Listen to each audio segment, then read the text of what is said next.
विचार बनाए जिंदगी। आपकी विचार ही है जो पूरी जिंदगी बना रही है। अगर आपकी जिंदगी अच्छी है, इसका मतलब आपने विचार अच्छे किए थे। आपकी जिंदगी बुरी है, इसका मतलब आपने विचार बुरे किए थे। कुछ लोग कहते हैं कि सर, हमने तो अपने जिंदगी की बुराई के बारे में सोचा ही नहीं था, तो हमारे पास कैसे है? हमने कोई एक्सीडेंट के बारे में नहीं सोचा था, तो एक्सीडेंट कैसे हो गया? हमने कोई कर्जे के बारे में नहीं सोचा था, कर्जा कैसे आ गया? हमने कोई हेल्थ प्रॉब्लम्स के बारे में नहीं सोचा था, तो हेल्थ प्रॉब्लम कैसे आ गया? यस माय डियर फ्रेंड्स, वो आपने ही सोचा है। बिकॉज दो तरह के अट्रैक्शन होते हैं, एक होता है डेलिबरेट अट्रैक्शन और एक होता है नॉन डेलिबरेट अट्रैक्शन।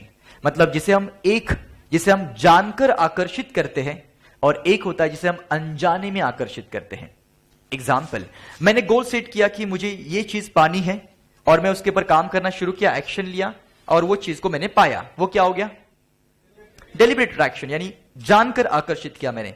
मगर मैंने कोई रोड पर एक्सीडेंट देखा और मेरे मन में विचार आया कि यार मेरा एक्सीडेंट ना हो जाए, तो ये क्या हो गया? नॉन डेलिबरेट अट्रैक्शन, यानी अनजाने में आकर्षित किया। उस समय पर आपने उसके बारे में सोचा, अनकॉन्शियसली सोचा, कॉन्शियसली नहीं, अनकॉन्शियसली सोचा, मगर तो भी वो आपका सबकॉन्शियस माइंड उसके ऊपर काम करना शुरू करेगा। तो आप मानो या ना मानो, आपके हर एक विचार आपकी जिंदगी क्रिएट कर रही है। ब्रह्मा ने सोचा और ये पूरा ब्रह्मांड बना ना। आज जो भी चीजें आप यहां पर देख रहे, ये किसी ना किसी इंसान ने उसके बारे में सोचा ही होगा ना। सोचा इसी के तो बना, अगर नहीं सोचा होता तो नहीं बना होता। तो आप जो जिंदगी जीना चाहते हैं, जिस तरह का आप अपना लाइफ बनाना चाहते हैं, वो पहले यहां पर क्रिएट होना जरूरी है। पहले मन की आंखों में क्रिएट होना चाहिए। अगर आप यहां पर देखोगे तो ही जाके बाहर की दुनिया में आ सकता है। जब बिल गेट्स नहीं थे, यानी अमीर नहीं थे, 11-12 साल की उम्र रहेगी, उनके घर पे जब न्यूज़पेपर आते, तो एक न्यूज़पेपर प्रॉपरली वो हर दिन एक ही पेज देखते, एक ही पेज को वो हर दिन देखते। तो एक दिन उनके फादर ने उनको सवाल पूछा कि बेटा, ये आप हर दिन ये एक पेज पर क्या देखते हो, ऐसा है क्या उसमें? तो उन्होंने जवाब दिया कि डैड, मैं ये देख रहा हूं कि दुनिया के 10 रिचेस्ट पर्सन की लिस्ट निकलती है कि दुनिया के 10 अमीर इंसान कौन है, उसकी जो लिस्ट है वो मैं हर दिन देखता हूं, उसमें मेरा नाम पहले है या नहीं है। 11-12 साल की उम्र पर उन्होंने अपने आप को कहां पर देखा? दुनिया के सबसे रिचेस्ट पर्सन की लिस्ट में देखा। कहां पर देखा? मेंटली देखा। और वो देखा, इसी के लिए उसकी जिंदगी में क्या हुआ? माइक्रोसॉफ्ट की शुरुआत हुई, और बहुत ही कम एज के अंदर वो मिलियनियर बने। जब तक उन्होंने नहीं चाहा, तब तक अपना नंबर 1 पोजीशन किसी को हासिल करने भी नहीं दिया। आज के तारीख में भी वो दुनिया के रिचेस्ट पर्सन है, आइदर वॉरेन बफेट या फिर बिल गेट्स। दोनों में अप एंड डाउन होता है, कभी वो नंबर 1 होते तो कभी ये नंबर 1 होते, मगर इसी 2 फिगर में वो खेलते रहते।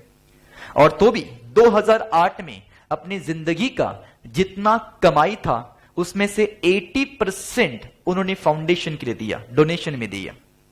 और तो भी उनके पास इतना पैसा बचा हुआ है कि अगर हर दिन वो 1 करोड़ रुपया खर्च भी करेंगे तो भी ज्यादा नहीं, बस 835 साल तक चल सकते, इतना ही पैसा है।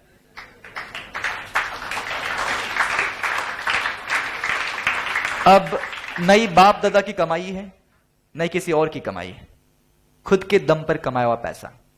तो सोचिए कि अगर वो कर सकते हैं तो हम क्यों नहीं कर सकते?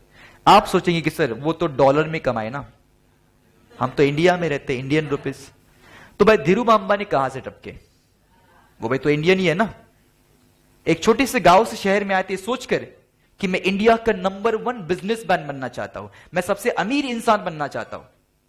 एक सोच लेकर आए थे ना, भाग कर आए थे। और आपको पता है कि 1980 में 1980 के साल में धीरूभाई अंबानी ने आईडीबीआई बैंक के पास लोन का एप्लीकेशन किया, मगर उनका लोन रिजेक्ट हुआ कि आप रीपेमेंट नहीं कर सकते। मगर उन्होंने इतना मेहनत किया कि 2008 में 2008 के अंदर उनके बेटे मुकेश अंबानी ने आईडीबीआई बैंक को खरीदने का ऑफर दिया।